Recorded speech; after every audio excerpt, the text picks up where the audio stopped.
अपने पास आज class 10th का जो नेक्स्ट टॉपिक है, कल हमने की थी chemical property of organic compound.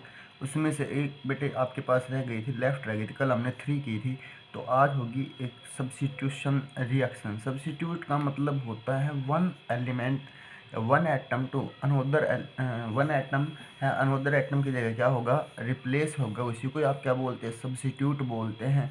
जैसे for example CH4 plus Cl2, अगर यहाँ से H की जगह कौन आ जाए, Cl, तो H यहाँ पे जाके लग जाएगा, H प्लस Cl क्या हो जाएगा, बाई प्रोडक्ट के रूप में बाहर हो जाएगा। तो यहाँ से H की जगह कौन सब्स्टिट्यूट कर गया, Cl।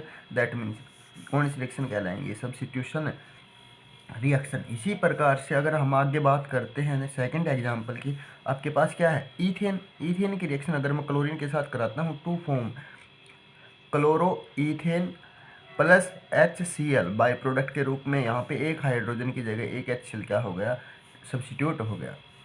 अगला जो आपके पास टॉपिक रहेगा वो है some important organic compound. Some important organic compound की बात करें तो आपके सिलेबस के अकॉर्डिंग यहाँ पे टू हैं, एक तो इथेनॉल और एक आपके पास होगा इथेनोइक एसिड। तो फर्स्ट ऑफ ऑल आप इथेनॉल को हम क्या करेंगे, यहाँ पे स्टडी करेंगे। अगर मैं फॉर्मूले की बात करता हूँ तो यहाँ पे हमने इथेनॉल का फॉर्मूला आपको पता होगा, क्लास में करवा चुके हैं। इथेनॉल का जो फॉर्मूला है वो क्या है, CH3CH2OH या C2H5। आप इसको ऐसे भी लिख सकते हैं, C2H5OH। ये जो आपके पास इथेनॉल है ये कौन सा नेम है, IUPAC नेम। तो ये वाला जो नेम है ये कौन सा होगा, कॉमन नेम। कॉमन नेम की अगर हम बात करें बेटा, अगर इस OH को भूल जाऊँ तो कौन सा ग्रुप लगता है मेरे को, इथाइल। और OH के लिए क्या लगाएंगे, एल्कोहल। दैट मीन्स इसका कॉमन नेम क्या होगा, इथाइल एल्कोहल। अगर हम इसकी प्रिपरेशन की बात करते हैं तो हमें पता है इथेनॉल में कितने कार्बन है, 2। अगर इथेनॉल में 2 कार्बन है तो हमें जो अल्केन लेना होगा वो कितने कार्बन का लेना होगा, 2 कार्बन का। कल हमने बताई थी ऑक्सीडेशन प्रॉपर्टी। अगर मैं इसका ऑक्सीडेशन करवाता हूँ in the presence of oxidising agent, that means it convert into किसमें बेटे, इथेनॉल में। है इसकी क्या हो गई, प्रिपरेशन। या सेकंड रिएक्शन आपके पास बेटे क्लोरो इथेन। अगर मैं इसकी रिएक्शन एक्वस KOH, कंडीशन है एक्वस क्या करेंगे, KOH लेंगे, तो ये आपके पास एल्कोहल की प्रिपरेशन देगा। अगर यहाँ पे एक्वस की जगह अगर आपने ले लिया एल्कोहलिक KOH, तो ये यहाँ पे बेटे डिहाइड्रेशन का काम करेगा। दैट मीन्स यहाँ पे आपके पास फॉर्म होगा CH2 double bond CH2 plus में बाहर निकल जाएगा H2HCl। तो ध्यान रखेंगे किसका लेंगे, एक्वस KOH का। अगर मैं इसकी प्रॉपर्टी की बात करता हूँ तो बेटे ये कलरलेस लिक्विड होता है, प्लीजेंट स्मेल होती है और बर्निंग इन टेस्ट। एल्कोहल है तुरंत क्या कर लेती है, बर्निंग होने लग जाती है। उसके बाद है it is soluble in water. Water के अंदर क्या होती है, सोल्यूबल होती है। उसके बाद अगर हम नेक्स्ट बात करें प्रॉपर्टी की, इट हैव 351 केल्विन, इसका क्या होता है, बॉइलिंग पॉइंट। नेक्स्ट है रिएक्शन विद सोडियम। अगर मैं सोडियम की रिएक्शन एल्कोहल इथेनॉल के साथ करवाता हूँ तो मेरे पास सोडियम इथोक्साइड की क्या होती है, फॉर्मेशन और हाइड्रोजन गैस। और अगर आपने पीछे ध्यान दिया होगा कि जब भी acid react with metal to evolve hydrogen gas, तो now we can say that, यहाँ पे हम ये भी बेटे कह सकते हैं कि alcohols are acidic in nature, acidic in nature. क्यों, क्योंकि हमने पीछे क्या प्रॉपर्टी पढ़ी है एसिड की, ये एसिड जब भी मेटल के साथ क्या करता है, रिएक्ट करता है, कौन सी गैस इवॉल्व करता है, हाइड्रोजन गैस। तो ना हम ये भी बता सकते हैं यहाँ पे। उसके बाद है रिएक्शन विद इथेनोइक एसिड। अगर मैं इथेनोइक एसिड की बात करता हूँ तो इथेनोइक एसिड का फॉर्मूला क्या होगा आपके पास, ओह सॉरी भाई, ये यहाँ पे CH3CH2COH आएगा। उसके बाद अगर यहाँ पे करेक्शन करेंगे तो यहाँ पे CH3 आएगा, ये कैंसिल हो जाए। इथेनॉइक का मतलब 2 कार्बन। अगर एल्कोहल की बात करता हूँ तो इथेनॉल हो गया, इथेनॉइक एसिड। देखिएगा अगर यहाँ पे बात करें तो आपके पास क्या बन रहे हैं, एस्टर। फिर दोबारा से एक बार रिपीट कर रहा हूँ मैं, यहाँ से मैंने ले लिया CH3 COOH। अब मैंने इस इथेनॉल को उल्टा करके लिख दिया HO CH2CH3। बेटे यहाँ से तो OH और यहाँ से कौन, H और H क्या हो जाएंगे बाहर।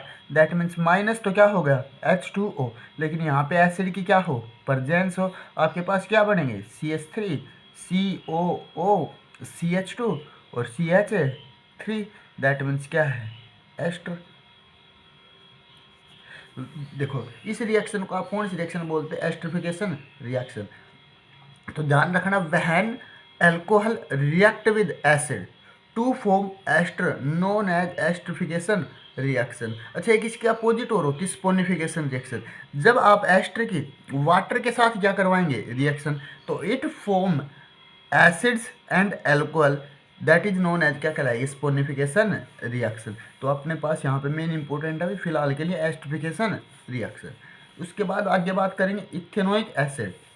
अगर इथेनोइक एसिड की बात करते हैं तो फॉर्मूला आप सभी को पता है, CH3COOH। कॉमन नेम की बात करते हैं तो कॉमन नेम इसका क्या होगा, एसिटिक एसिड। अच्छा, प्रिपरेशन की बात करते हैं, अल्कोहल का अगर मैंने कल जैसे ऑक्सीडेशन करवाया था हमने, तो कितने कार्बन का अल्कोहल है, 2 कार्बन का। तो जो एसिड बनेगा वो भी कितने कार्बन का बनेगा, 2 कार्बन का। दैट मीन्स ये कि क्या फॉर्म हो गया, इथेनोइक एसिड। अगर हम इसकी प्रॉपर्टी की बात करते हैं तो इट इज़ कलरलेस लिक्विड होता है, श्योर इन टेस्ट होता है। इसके अगर बॉइलिंग पॉइंट की बात करते हैं 391 केल्विन इसका क्या होगा, बॉइलिंग पॉइंट। नेक्स्ट है रिएक्शन विद बेस। अगर मैं बेस के साथ इनकी बात करता हूँ तो बेस CH3COH प्लस क्या है, बेस NaOH। बेटे यहाँ से देखो आपको पता है CH3CO पे नेगेटिव और H पे क्या होता है, पॉजिटिव। यहाँ पे Na पे पॉजिटिव और OH पे नेगेटिव। H की जगह कौन टेक प्लेस कर जाएगा, सोडियम। सोडियम हो गया तो CH3COONA प्लस में H2O और इसका नाम होगा सोडियम एसीटेट, सोडियम एसीटेट, ध्यान रखना। उसके बाद रिएक्शन विद सोडियम कार्बोनेट हो या सोडियम हाइड्रोकार्बोनेट हो, NaHCO3। सोडियम कार्बोनेट हो या सोडियम हाइड्रोकार्बोनेट या सोडियम बाई कार्बोनेट। अगर मैं इथेनोइक एसिड की रिएक्शन सोडियम कार्बोनेट के साथ करवा लो, चाहे इसकी रिएक्शन आप सोडियम बाई कार्बोनेट के साथ करवा सकते हैं। दोनों ही कंडीशन में जो आपके पास फॉर्म होगा वो सोडियम के कार्बोक्सिलिक साल्ट फॉर्म होंगे, दैट मीन CH3COONA प्लस में CO2 प्लस में H2O। बेटे यहाँ पे वाटर भी क्या होगा, रिमूव होगा दोनों ही केसेज में, ठीक है। ध्यान रखें, जब भी सोडियम कार्बोनेट की रिएक्शन किसके साथ करवाएंगे, सोडियम हाइड्रोकार्बोनेट के साथ या सोडियम कार्बोनेट के साथ। दोनों कंडीशन में सोडियम के साल्ट बनेंगे carboxylic, CO2 plus H2 gas क्या होगी, बाहर होगी। अच्छा, एक बात और है कि जो NCERT में जो कन्वर्जन दे रखे हैं उनको क्या करना, आपको सोल्व करके देखना है कि आप उनको कैसे कन्वर्जन करेंगे, जो अभी तक हमने केमिकल प्रॉपर्टी की है उनके बेस के आधार पे, ऑर्गेनिक कंपाउंड की और इन दोनों कंपाउंड्स की। ठीक है, थैंक यू।